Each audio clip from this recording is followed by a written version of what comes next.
My name is Andy Stoll, and shortly after I graduated from college, I set out on what would become a 4-year, 40-country trip around the world. The goal was to see how people lived in the world, so I did all sorts of interesting things. I handed out microloans in China. I worked helping a team do cataract surgeries in the South Pacific in Fiji. I learned to surf in Bali, and I taught how to make apple pie on Armenian national television. And I am excited to come to Inver Hills Community College on February 8th for Student Success Day to share my story and some of the lessons I learned along the way. I hope to see you there.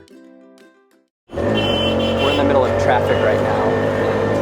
It's absolutely insane. So the rickshaws and cars and bicycles and motorbikes and cows, and then what's even scarier is it's real, like this is not fake, like this is the streets. This is just chaos, but it's fun chaos. Today I'm going to talk about my 4-year trip around the world. But what I want you to understand is the distance between who you are and what you want to become is shorter than you think. With a backpack, a Virgin passport, and a one-way ticket to China, I left. I'd never traveled outside the country in my entire life. Andy's talk is not just about travel. I think it's really important because it inspires undergraduates in a time that they're transitioning at a major point of their life.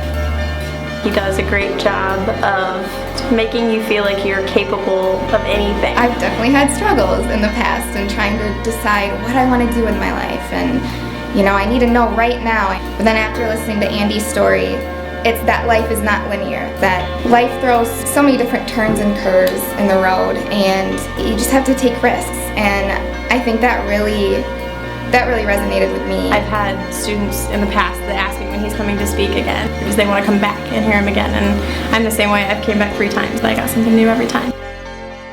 Some wonderful people come into our room, from Tony Shea to Ashton Kutcher, has spoken to my students. But what I can tell you in all honesty is that when all is said and done, Andy's is the name that they remember. His is the story that they care about. The goal was naively simple, to go see how people live in the world. To go experience life.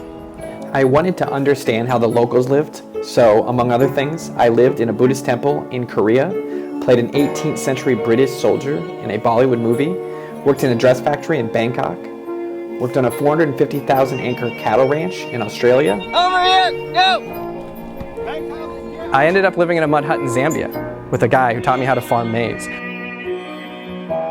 His story is just, it's so cool. So, amazing. He went to so many different countries and so many different places and got to meet so many people. My students, what they really want is they want to be inspired. And truly that's what Andy's all about. The lesson is, if you want to make a change in your life, like if you want something to happen, you have to put yourself out there. It's so inspirational. I don't know, just everything about it. You can just sit back and relax, and it's like he takes you on this wonderful journey. The American dream will always be there for you, but your own dreams, if you listen, are much, much bigger.